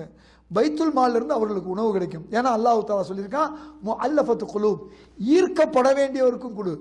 அது நவ் முஸ்லீம் இல்லை, நான் முஸ்லீம், அவர்களுக்கும் நீ வாரிங்க கொடு. ரசூலுல்லாஹ் வாரி வாரி கொடுத்துருக்காங்க, கொஞ்சம் கொஞ்சம் கொடுக்கல. பல ஊர்க்காரங்க வருவாங்க, அவர்களுக்கு பைத்துல் மாலுடைய ஒட்டகம் பால்ல இருந்து பால் கொடுப்பாங்க, இதில் இருந்து பைத்துல் மால்ல இருந்து உணவுப் பொருள் கொடுப்பாங்க. ஒரு முறை என்ன நடந்துச்சுன்னா, ஒரு ஊர்க்காரங்க புதுசாக வந்தாங்க, அவங்களுக்கு பொருள் மேலே ஆசை, மாடை ஓட்டி போயிட்டாங்க, ஒட்டகத்தை ஓட்டி போயிட்டாங்க. ரசூல் ஸல்லல்லாஹு அலைஹி வஸல்லம் ஆள் அனுப்பிச்சு கூப்பிட்டு வந்து அவங்களுக்கு தண்டனை கொடுத்தாங்க. ஏன்னா ஜக்காத்து பொருளை திருடக்கூடாது, ஜக்காத்து பொருளை திருடினார்கள். இதெல்லாம் பைத்துல் மால் வரலாற்றில் இருக்குது. ரசூல் ஸல்லல்லாஹு அலைஹி வஸல்லம் பைத்துல் மாலுக்கு கடன் வாங்கினார்கள், யூதன்ட்ட அசிங்கப்பட்டார்கள், நடு ரோட்டில் சட்டையை பிடிச்சி தூக்கிட்டான். இதே கதை அங்கே நடந்துச்சு. உமர்லாவுக்கு கோவம் வருது. என்ன நடந்துச்சு? உமரே கோவப்படாதீங்க, திட்டாதீங்க, அவர் நாளைக்கு வர வேண்டியவர் இன்னைக்கு வந்து கடனை கேட்டார், போய் பைத்துல் மாலில் பொருள் வந்துச்சு எடுத்து கொடுத்துட்டு எக்ஸ்ட்ரா இவ்வளோ கொடுத்துருங்க. இப்போ உமருக்கு கோவம் வருது, இவ்வளவு நடு ரோட்டில் உங்களை வந்து சட்டையை பிடிச்ச ஆளுக்கு நீங்கள் பைத்துல் மாலில் போய் கூட கொடுக்க சொல்கிறீங்களே, அது வேறு எதுக்கும் இல்லை, நீர் அவரை திட்டினீர் அல்லவா, அதுக்கு தண்டனை. எதுக்கு தண்டனை? அதே மாதிரி ரசூல் ஸல்லல்லாஹு அலைஹி வஸல்லம் வந்து பைத்துல் மாலுக்கு அடுத்த வருஷம் பைத்துல் மாலுக்காக தேவை என்று சொன்னால் தன்னுடைய சிச்சா அவர்களிடம் அட்வான்ஸ் டாக்ஸாக வாங்கியிருக்கிறார்கள் பைத்துல் மாலுக்காக வேண்டி. நடு ரோட்டில் வந்து ஒரு ஏழை ரசூலுல்லாஹ்வுடைய இதை பிடிச்சிருத்தாரு, எதை பிடிச்சிருத்தாரு? கம்பளி, அந்த போர்வையெல்லாம் அந்த ரொம்ப தடிமனாக இருக்கும், பிடிச்சிருத்து ஐன மாலுல்லா, அல்லாஹ் காசுங்க, ஜக்காத்துலாம் கேட்க மாட்டாங்க. எப்படி கேட்பாங்க? அல்லாஹ்வுடைய பணம் எங்கே? கோவம் வந்துருச்சு வழக்கம் போல. யாருக்கு? நாம பொறுப்பாளர்கள், நாம கொடுக்கணும். ரசூலுல்லாஹ்வுக்கு ரத்தம் வந்துருச்சுங்க. எங்க வந்துருச்சு? கழுத்தில் ரத்தம். அந்த கடினமான துணிகளை இழுத்தா என்ன ஆகும்? வந்துருச்சு. அப்போ கூட பொறுமையாக இருந்தாங்க. அவர் கேட்கறது உரிமை இருக்கு, நம்ம கொடுக்கணும், பைத்துல் மால்ல இருந்து அவருக்கு கொடுங்கன்னு சொன்னாங்க. இதுதான் ஜக்காத். ஜக்காத்தை பற்றி உலகத்தில் பட்ஜெட் போட்டது ரசூல் ஸல்லல்லாஹு அலைஹி வஸல்லம். முத பட்ஜெட், ஒரு வருஷத்துக்கு எவ்வளோ ஜக்காத் வருது, அது என்ன செய்யணும், மாதந்தோறும். நம்ம ஆளுலாம் என்ன பண்ணுறது, நோம்பு காலத்தில் கொடுத்தா போதும், 11 மாதம் பட்னியாக இருந்தால் போதும். அப்படி அல்ல, மாதந்தோறும் கொடுத்தார்கள், நாள்தோறும் கொடுத்தார்கள் ஜக்காத். அதான் ஜக்காத். ஏதோ நோம்பு காலத்தில் வந்தவொடனே ஜக்காத், அது வந்து ஜக்காத்து கொடுத்தா பெரிய நன்மை, அது அல்ல. சதக்கா கொடுத்தா பெரிய நன்மை. ஜக்காத் என்பது கணக்கு பார்க்கணும், எந்த தேதியில் கொடுக்குறோமோ அந்த தேதி. அதுதான்.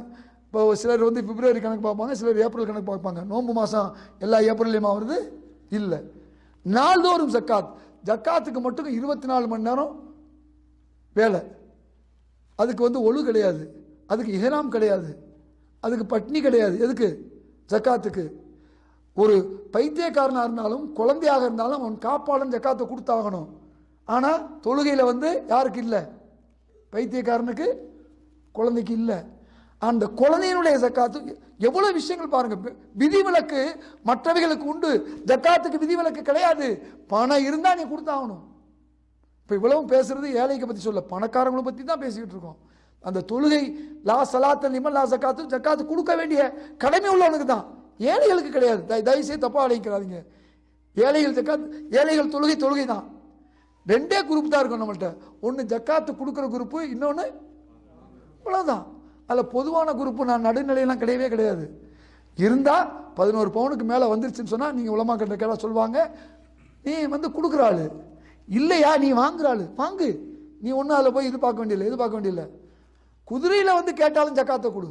இதில் வந்து கேட்டால், இப்போ நம்ம ஊரில் ஒருத்தர் பணக்காரரு ஊரில் இருக்காரு, கப்பை கவுந்து போச்சு, பிஸ்னஸ் அவுட்டு, வீட்டில் உட்காந்துருக்காரு, சாப்பாட்டுக்கு வழி இல்லை, பங்களாவில் உட்காந்துருக்காரு. எங்கே உட்காந்துருக்காரு? வீடு இருக்கு, சாப்பாட்டுக்கு வழி இல்லை. ஜமாத்து கொண்டு போய் அவர் கொடுக்கணும். முடிஞ்சால் அவர் தொழிலுக்கு இப்போ பணம் நிறையா இருந்தால் அவருக்கு தொழிலுக்கு ஏற்பாடு பண்ணி அவரை மீண்டும் தொழிலிருந்து தூக்கணும். நேற்று வரையும் அவர் கொடுத்துக்கிட்டு இருந்தார், இன்னைக்கு அவர் வாங்குறாரு, கொடுக்கணும் கொண்டு போய். இதுதான் ஜக்காத். ஜக்காத் என்பது ஒரு மிகப்பெரிய அல்லாஹ்வுடைய பொருளாதார திட்டம். அந்த ரசூல் ஸல்லல்லாஹு அலைஹி வஸல்லம் செயல்படுத்திய திட்டம், நாம் கோட்டை விட்ட திட்டம். இன்னைக்கு இவ்வளவு பெரிய பின்னடைவுக்கு காரணம் இதுதான். அரசியல் அதிகாரம் வேணாலும் இதை செய்யணும், இல்லைன்னா நடக்காது. அன்பிற்கு பலர் கேட்கலாம், ஏன் நம்ம முஸ்லீம்களுக்கு வந்து தமிழ்நாட்டில் இதெல்லாம் ஒழுங்காக கிடைக்கல, பதவி கிடைக்கல? கிடைக்காது, நாம் சரியா இல்லை, நாம் சரியாக வேண்டும். ஆக இல்லை இல்லை அப்படிலாம் சொல்லுவாங்க, இன்ஷால்லா சொல்லுவாங்க. அதுக்குள்ள காலம் வந்துருச்சு. இப்போ இன்ஷால்லா இப்போ நான் சொன்னது இதில் இருக்கு. அதாவது உறவினர்களுக்கு, பெற்றோர்களுக்கு அல்லாஹ் குர்ஆன்ல சொல்லியிருக்கான். ரசூல் ஸல்லல்லாஹு அலைஹி வஸல்லம் குர்ஆனுக்கு மாற்றமாக சொல்லல. அதனால நீங்கள் மனசுக்குள்ளே நினைக்கலாம், இந்த கேள்வி கூட உங்களுக்கு எழுதலாம், நம்ம உறவினர்கள் ரொம்ப மோசமாக இருக்காங்களே, அவங்களுக்கு கொடுக்க முடியாது. கொடுங்க, 9,80,000 கொடுங்க. இந்த 20,000 தொடாதீங்க, இந்த 15,000 தொடாதீங்க. தூக்கி அல்லாஹ் காசை அல்லாட்ட கொடுங்க. இதுதான் ஜக்காத். ஊரில் பைத்துல் மால் இல்லைன்னா ஆரம்பிக்க சொல்லுங்க. நான் தாயிஃபிலிருந்து என் நண்பர்கள் மூலமாக இந்த ஊருக்கு நான் தர்றேன், என் நண்பர்கள் இந்த துபாயில் இருக்காங்க, பைத்துல் மால் ஆரம்பிங்க. பைத்துல் மால் ஆரம்பிக்காத வரை ஜக்காத் எப்படி கொடுத்துட்டு போனாங்க, அதை பற்றி நம்ம பேச்சு இல்லை. ஏன்னா ரசூல் ஸல்லல்லாஹு சொல்கிறாங்க, என் உம்மத்து அறியாமையாலோ மறதியாலோ தவறு செய்தால் குற்றம் பிடிக்க மாட்டான் அல்லாஹ். இப்போ தெரிஞ்சிருச்சு, நமக்கு தெரியலைங்கிறது வேற, தெரிஞ்சிருச்சு. அப்போ என்ன செய்யணும்? நம்முடைய ஊர்களில் பைத்துல் மாலை உருவாக்குன்னு சொன்னோம். பைத்துல் மால் இருந்தால் நீங்கள் அதுக்கு என்ன செய்யணும்? ஃபண்டு கொடுக்கணும். சரிதானா? இதுதான் அல்ஹம்துலில்லாஹ். இதை பற்றி நான் இன்னும் நிறையா பேச வேண்டியிருக்கும். இப்பொழுது எனக்கு கொடுத்த நேரம்லாம் தாண்டிட்டேன்னு நினைக்கிறேன். இன்ஷா அல்லாஹ் ஏதாவது கேள்வி இருந்தால் கேளுங்க, ஒரு 5-10 நிமிஷம். ஒன்றும் இல்லை, இன்றைக்கி ஒரு நைட்டு நீங்கள் வந்து இது பண்ணி சிரமப்பட்டதுனால அல்லாஹ் உங்களுக்கு பெரிய கூலி கொடுப்பான். இது அல்லாஹ்வுடைய வார்த்தையை பற்றி பேசிகிட்டு இருக்கோம், ரசூலுடைய வரலாறு பேசிக்கிட்டு இருக்கோம். அல்லாஹ் உங்களுக்கு மிகப்பெரிய கூலியை கொடுப்பான். இன்றைக்கி நைட்டு ஒரு 1/2 மணி நேரம் லேட்டாக தூங்கினா கூட ஒன்றும் கவலைப்படாதீங்க. ஒரு பெரிய விஷயத்துக்காக நீங்கள் உட்காந்துருக்கீங்க. இதுதான் நற்செயல். உங்களுக்கு தான் என்ன கிடைக்கும்? ஜன்னத்துல் ஃபிர்தௌஸ். உங்களுக்கு தான் என்ன கிடைக்க போகுது? அல்லாஹ்வுடைய லிகா. அல்லாஹ் சொல்கிறான், ஒமன் கான எர்ஜு லிகா ரப்பி ஃபல்யஅமல் அமலன் சாலிஹன். யார் அல்லாஹ்வுடைய லிகா தேவையோ நல்ல காரியம் செய்யுங்க. இன்னைக்கு நல்ல காரியம் செய்யறதுக்காக நீ உட்கார்ந்துருக்கீங்க. ஜன்னத்துல் ஃபிர்தௌஸ் 100 ஸ்டார் சொர்க்கம், 1 ஸ்டார் இல்லை. சொர்க்கம் என்பது ஒரு சொர்க்கம் இல்லை, எல்லாருக்கும் மாறி மாறி சொர்க்கம். வீடு, சின்ன வீடு, பெரிய வீடுலாம் வச்சிருக்கோம்ல, அங்கே எங்கள் ஊரில் நான் சொல்கிற சின்ன வீட்டில், அது மாதிரி சொர்க்கமும் 1 ஸ்டாரு, 2 ஸ்டாரு, 5 ஸ்டாரு, இப்போ 7 ஸ்டார் வந்திருக்கு நம்ம ஊரில், உலகத்தில் பார்க்குறோம். அபுதாபியில் 7 ஸ்டார் ஹோட்டலு. ஆனால் 100 ஸ்டார் எப்படி இருக்கு யோசிச்சு பாருங்க. உங்களுக்கு ஜன்னத்துல் ஃபிர்தௌஸ் வேணுமா? என்ன சொன்னான்ல, ஃபல்யஅமல் அமலன் சாலிஹன். நற்காரியம் செய்யுங்க. இந்த உலகத்துக்கு நாம் வந்து எதுக்கு வந்தோம் கேட்குறேன். அல்லாஹ் சொல்கிறான், கொஸ்டின் பேப்பரையும் கொடுத்துட்டு ஆன்சர் பேப்பரையும் லீக் பண்ணிவிட்டு நம்ம கையில் கொடுத்தான். நம்ம ரெண்டுக்கும் தயாராக இல்லை. என்ன சொல்கிறான் அல்லாஹ்? அதாவது நான் இந்த உலகத்தையும் மௌத்தையும் வாழ்க்கையும் கொடுத்தது எதுக்காண்டி கொடுத்தேன்? நீ நல்லவனான்னு சோதிக்கிறது தான் நான் கொடுத்தேன். ஹலக்கல் மௌத்த வல் ஹயாத்த லி எவ்வளவுக்கும் ஐயுக்கும் அஹ்சனவலா. இந்த கொஸ்டின் பேப்பரும் கொடுத்தாச்சு, ஆன்சரையும் கொடுத்தாச்சு, நம்ம ரெண்டையும் படிக்காமல் உட்காந்துட்டு இருக்கோம். என்ன சொல்கிறான்ல, நல்லது செய்ப்பா, எவ்வளோ நல்லது செய்யணும் செய்யி, வா. எங்கே உன்னை நான் வந்து பிறப்புக்கும் இறப்புக்கும் நடுவில் இருக்க வாழ்க்கை நான் உனக்கு தந்தது எதுக்கு தெரியுமா? நல்ல காரியம் செய்கிறது. இன்னும் எவ்வளோ தூரம் நம்ம நல்ல காரியம் செய்கிறோமோ அல்லாஹு தாலா நமக்கு நல்லவர்கள் புரியணும். அப்படிப்பட்ட ஒரு நல்ல நோக்கத்துக்காக நீங்கள் உட்கார்ந்துருக்கீங்க. இவ்வளோ நேரம் கேட்டோமே அப்படின்னு சொல்லி இங்கே வந்துட்டோமே மாட்டிக்கிட்டோமேன்னு வருத்தப்படாதீங்க. இன்ஷா அல்லாஹ் அப்படிப்பட்ட பிள்ளைங்க நீங்கள் இல்லை. இன்றைக்கி நாளைக்கு வேலை இருந்தாலும் நீங்கள் வந்திருக்கீங்க. இந்த அழைப்பை ஏற்று ஹஸரத் அவர்கிட்ட சொன்னேன், ஏற்பாடு செய்தார்கள் அவர்கள். அல்ஹம்துலில்லாஹ் இன்னைக்கு அந்த அவருடைய பகுதியில் பைத்து சக்காத்தை முறையாக செய்கிறார்கள். இன்னும் பல இடங்களுக்கு செய்கிறது